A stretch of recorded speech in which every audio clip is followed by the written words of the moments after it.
Welcome back. It's Friday and we talk about holidays. Well, who better than Mahindra Holidays to talk us through the trends that are taking place in the holiday space. Well, the stock has seen a big recovery from the lows that it hit last year. And from then on, let's see whether the travel sentiment has seen an equal amount of recovery or not. The stock up almost 9% this year. But then again, like I said, in the last 1 year, we have seen a big doubling from the lows. To discuss this and more, we have Mr. Kavinder Singh, the MD and the CEO of the company, joining us now. Thanks a lot, Mr. Singh, for joining in. Always a pleasure speaking with you. If you could tell us a little about membership additions. You know, last year you did around 15,000 members being added. This year so far, close to around 7,250. Are things recovering? The fourth quarter is an important one for you. What do you think you can end the year with? Yes, I think the member additions are on a recovery mode, and we should definitely look at better additions than what we did probably in Q3. But I just want to bring to your notice that in the first quarter also, when things were very dark and gloomy, we added about 1,270 members, and then we increased it to 2,691, going up to 3,300 in the last quarter. And I hope we are able to do better than that in quarter four. So yes, there is a movement quarter on quarter. All right, but if you could get a number out from you, Mr. Singh, what could be your targeted additions in FY22? We get the picture. It's been a nice, upward trajectory that we've seen from around 1,500 to around 3,300 on a quarterly basis. But right. FY22, a rough number. And the last time you joined us, I remember you telling us that occupancy levels were at around 80%. What are they now?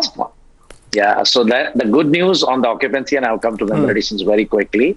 On occupancy, we have had a good quarter. As you know, we closed at 75, but I must tell you in December, we were at 85. Yes. I can also share with you that in January, we crossed 87%.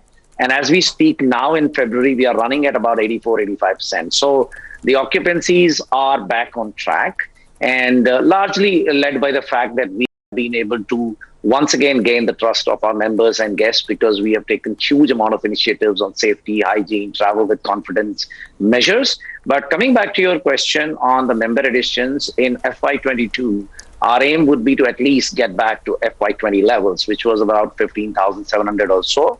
It could be higher than that, but that's what we are aiming for. That's the capability we are building right now.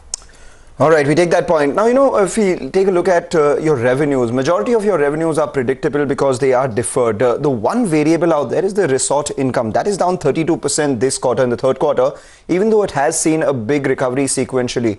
What are your thoughts on the levels it can touch in the fourth quarter and FY22? So I think the way resorts are recovering, and I did allude to the occupancy levels improving, and occupancy levels should lead to higher resort incomes. So I definitely feel Q4 will be better than Q3, going by the trends that I see.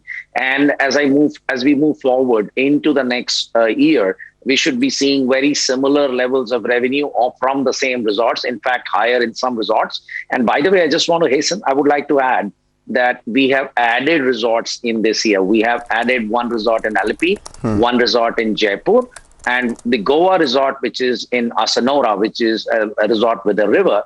That resort has also opened up in mid-February. So 3 resorts will get added. Full year effect will also come into the next year, and we have more in pipeline. So I do see resort revenues growing in a significant way over this year, and specifically even in Q4.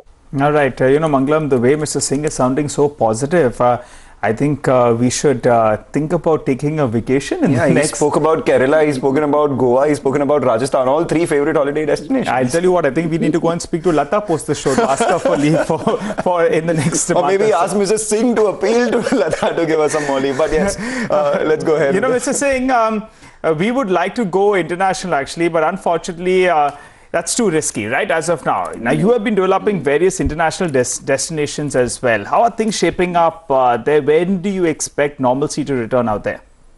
Yeah, that's a big question. And I must say that the answer definitely lies on the way vaccine rollout happens. But I must give you specific answers.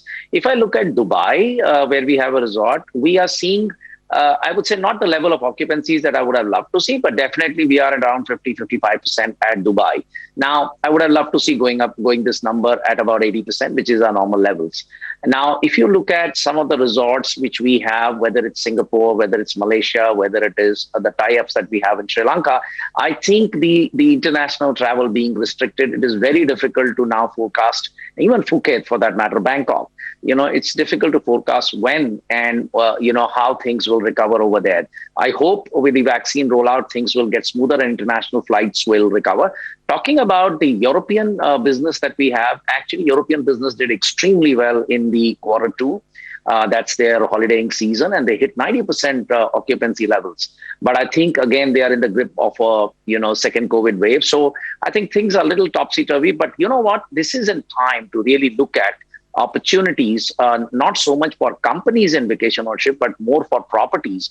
And both in India, of course, our focus remains dominantly India for the time being, because we believe next 2 years, or maybe even 3, domestic tourism is going to boom. And that is where we are very uniquely positioned to take advantage of the situation. All right, Mr. Singh, thanks a lot for joining in. Uniquely advantaged uniquely positioned to take advantage of the current situation that we're in. Hope to see some more travel resuming, more so in India, will help our economy as well. Wish to speak to you soon once again, and hopefully with better news than what you've had for us right now.